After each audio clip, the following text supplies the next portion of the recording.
ಕಾಂಗ್ರೆಸ್ ಕಾರ್ಯಕ್ರಮದಿಂದಾಗಿ ವಿದ್ಯಾರ್ಥಿಗಳಿಗೆ ನೀಟ್ ಪರೀಕ್ಷೆ ಬರೆಯೋದಕ್ಕಾಗಲಿಲ್ಲ ಅಂತ ಸಂಸದ ತೇಜಸ್ವಿ ಸೂರ್ಯ ಕಾಂಗ್ರೆಸ್ ವಿರುದ್ಧ ಆರೋಪ ಮಾಡಿದ್ದಾರೆ. ನಿನ್ನೆ ಕಾಂಗ್ರೆಸ್ನ ಕಾರ್ಯಕ್ರಮ ಇತ್ತು, ವಿದ್ಯಾರ್ಥಿಗಳು ತಡವಾಗಿ ಎಕ್ಸಾಮ್ ಸೆಂಟರ್ಗೆ ಬರುವಂತಾಯಿತು. ಇದರಿಂದ 3 ಮಕ್ಕಳು ಎಕ್ಸಾಮ್ ಬರೆಯೋದಕ್ಕಾಗಲಿಲ್ಲ. ಕಾಂಗ್ರೆಸ್ ವಿರುದ್ಧ ತೇಜಸ್ವಿ ಸೂರ್ಯ ಕಿಡಿಕಾರಿರು. ಯಾವ ನೈತಿಕತೆ ಇಟ್ಕೊಂಡು ಮಾತನಾಡ್ತಾರೋ ಗೊತ್ತಿಲ್ಲ.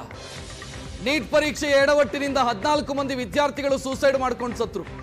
ಹಾಗೆಲ್ಲ ಮಾತನಾಡಿಲ್ಲ ತೇಜಸ್ವಿ ಸೂರ್ಯ.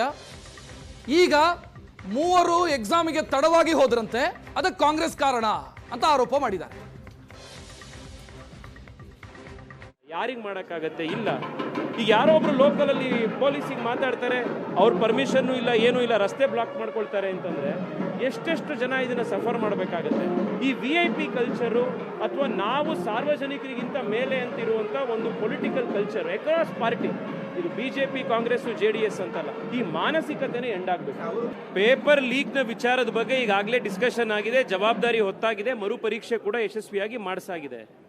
ಮರುಪರೀಕ್ಷೆ ವಿಚಾರದಲ್ಲಿ ಯಾರು ಜವಾಬ್ದಾರಿ ತಗೊಂಡಿಲ್ಲ ಮತ್ತೊಂದಲ್ಲ ಅನ್ನೋ ಪ್ರಶ್ನೆ ಅಲ್ಲ. ನಿನ್ನೆ ಎಲ್ರಿಗೂ ಗೊತ್ತಿದ ಮೇಲೆ, ನಿನ್ನೆ ಪರೀಕ್ಷೆ ಇದೆ, ನೀಟ್ ಮರುಪರೀಕ್ಷೆ ನಡೀತಾ ಇದೆ, ಮಕ್ಕಳು ಬರ್ತಾ ಇದ್ದಾರೆ, ಇದೆಲ್ಲ ಗೊತ್ತಿದ ಮೇಲೂ ಕೂಡ ಇಷ್ಟು ದೊಡ್ಡದಾಗಿ ಕಾರ್ಯಕ್ರಮ ಮಾಡಿ, ಜಾಮ್ಗಳು ಮಾಡಿ ಮಕ್ಕಳಿಗೆ ತೊಂದರೆ. ತೇಜಸ್ವಿ ಸೂರ್ಯ ಆರೋಪಕ್ಕೆ ಪ್ರಿಯಾಂಕ್ ಖರ್ಗೆ ತಿರುಗೇಟು ಕೊಟ್ಟಿದ್ದಾರೆ. ಕಳೆದ 10 ವರ್ಷದಲ್ಲಿ 90 ಪೇಪರ್ ಲೀಕ್ ಆಗಿದೆ. ಇದರ ಬಗ್ಗೆ BJP ಕ್ಷಮೆ ಕೇಳಲಿ. 3 ವಿದ್ಯಾರ್ಥಿಗಳಿಗೆ ನಿನ್ನೆ ಪರೀಕ್ಷೆ ಬರೆಯೋದಕ್ಕಾಗಲಿಲ್ಲ. ಮಾಗಡಿಯಿಂದ ಬಂದಿದ್ರು ಅವರು. ಏನು ಕಾಂಗ್ರೆಸ್ನ ಕಾರ್ಯಕ್ರಮ ಮಾಗಡಿಯಲ್ಲಿತ್ತ ಅಂತ ಪ್ರಶ್ನಿಸಿದ್ದಾರೆ. ರಾಜಕೀಯ ಮಾಡಬೇಕು ಅಂತ ಆದರೆ ಸರಿಯಾಗಿ ಮಾಡ್ರಿ, ಈ ರೀತಿ ಅಲ್ಲ ಅಂತ. 22 ಲಕ್ಷ ಜನರಿಗೆ ಮೋಸ ಮಾಡಿದ್ರಲ್ಲ. ಕಳೆದ 10 ವರ್ಷದಲ್ಲಿ 90 ಪೇಪರ್ ಲೀಕ್ ಆಗಿದೆ.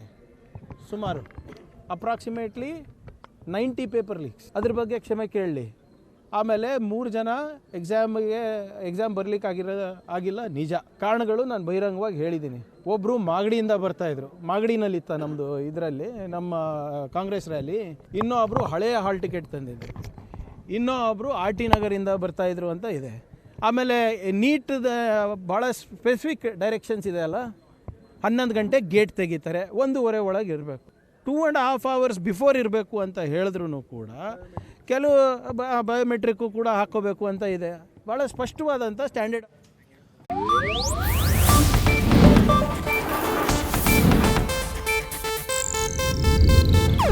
ಇದು ಏಷ್ಯಾನೆಟ್ ನ್ಯೂಸ್ ನೆಟ್ವರ್ಕ್ ಪ್ರಸ್ತುತಿ.